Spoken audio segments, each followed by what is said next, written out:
നനച്ചിരിക്കാതെയുണ്ടായ ദുരന്തത്തിൽ കുട്ടി കർഷകർക്ക് നഷ്ടപ്പെട്ടത് 13 പശുക്കളാണ്. 22 പശുക്കളുള്ള ഈ ഫാമായിരുന്നു ഇവരുടെ പിതാവിൻ്റെ മരണശേഷം ഈ കുടുംബത്തിൻ്റെ ഏക വരുമാന മാർഗം.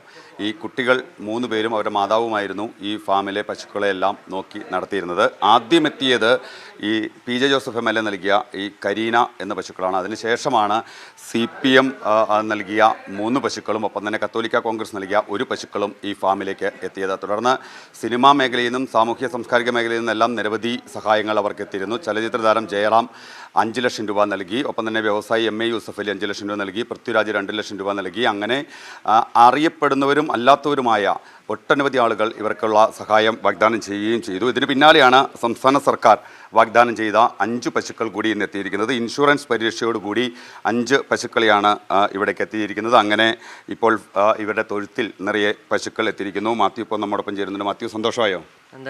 സന്തോഷമായി. പറഞ്ഞ രീതിയിൽ പശുക്കളെല്ലാം എത്തിക്കഴിഞ്ഞു അല്ലേ? എത്തി. ശരി, ഇനി ജോർജ്, കാര്യങ്ങളൊക്കെ ഇനി എങ്ങനെയാണ് മുമ്പോട്ട് കൊണ്ടുപോകുന്നത്? ഇനിയിപ്പം നേരത്തെ വെച്ച് നോക്കുമ്പം ഇപ്പോൾ വന്ന പശുക്കൾ നല്ല ഇനം പശുക്കളാണ്. അപ്പോൾ ഇതുങ്ങളെ നല്ല രീതിയിൽ മുമ്പോട്ട് കൊണ്ടുപോകണം നല്ല ആഗ്രഹമുണ്ട്. ഇപ്പോൾ നേരത്തെക്കാൾ മെച്ചപ്പെട്ട രീതിയിൽ ഇനി കൊണ്ടുപോകും. ഞങ്ങൾ പഠിച്ചുകൊണ്ടിരിക്കുകയാണ്. പഠിത്തവും ഈ തൊഴിലും ഒരുമിച്ച് കൊണ്ടുപോകാനാണോ പരിപാടി? തീർച്ചയായും. പിന്നെ ഒരു പണിക്കാരൻ നിർത്തണം, ഇല്ലെങ്കിൽ നമുക്ക് പഠനത്തിൽ ശ്രദ്ധിക്കാൻ പറ്റില്ല. അപ്പോൾ പണിക്കാരൻ നിർത്തുവാണെങ്കിൽ നമുക്ക് പഠനത്തിൽ ശ്രദ്ധിക്കാം, ഒപ്പം തന്നെ കന്നാലികളെ നോക്കുകയും ചെയ്യാം. എന്തായാലും ഒരുപാട് സഹായങ്ങൾ നിൽക്കുന്നുണ്ട്. സംസ്ഥാന സർക്കാർ നൽകിയ പശുക്കളാണ് നിൽക്കുന്നത്. എന്തായാലും അവരുടെ അമ്മ ഷൈനി ചേച്ചി നമ്മുടെ ഒപ്പം ചേരുകയാണ്. ചേച്ചി, സന്തോഷമുണ്ടോ? ഉണ്ട്, തീർച്ചയായും സന്തോഷമുണ്ട്. നമ്മുടെ കന്നാലി പോയെങ്കിലും അതിൽ മെച്ചപ്പെട്ട കന്നാലികളെ തന്നെ നമുക്ക് കിട്ടി. അതിലൊത്തിരി സന്തോഷമുണ്ട്. റോസ്മേരി എന്ത് പറയുന്നു? നല്ല സന്തോഷമുണ്ട്.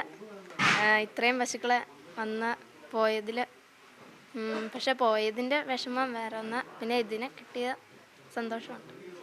തീർച്ചയായും. എന്തായാലും ഇവർക്കുണ്ടായ ആ ഒരു വിഷമം അത് ചെറുതല്ല. പക്ഷേ സംസ്ഥാന സർക്കാരിൻ്റെ വലിയൊരു ഇടപെടൽ ഈ കാര്യത്തിൽ ഉണ്ടായിട്ടുണ്ട്. ക്ഷീര കർഷകർക്ക് ഗുണകരമാകുന്ന പല പ്രഖ്യാപനങ്ങളും മന്ത്രി ജെ ചിഞ്ചുറാണിയുടെ ഭാഗത്ത് നിന്ന് ഉണ്ടായിട്ടുണ്ട്. ഇൻഷുറൻസ് പരിരക്ഷ ഉറപ്പാക്കുമെന്നാണ് അതിലേറ്റവും പ്രധാനപ്പെട്ട ഒരു കാര്യം. എന്തായാലും അത് കർഷകർക്ക് ആശ്വാസം തന്നെയാകുമെന്ന് തന്നെയാണ് പ്രതീക്ഷ. ഇടുക്കി വെള്ളിയാമറ്റത്ത് നിന്ന് ക്യാമറ പേഴ്സൺ വിൽസൺ ലരിക്കലിനൊപ്പം സിജോ വർഗീസ്, മീഡിയ 1.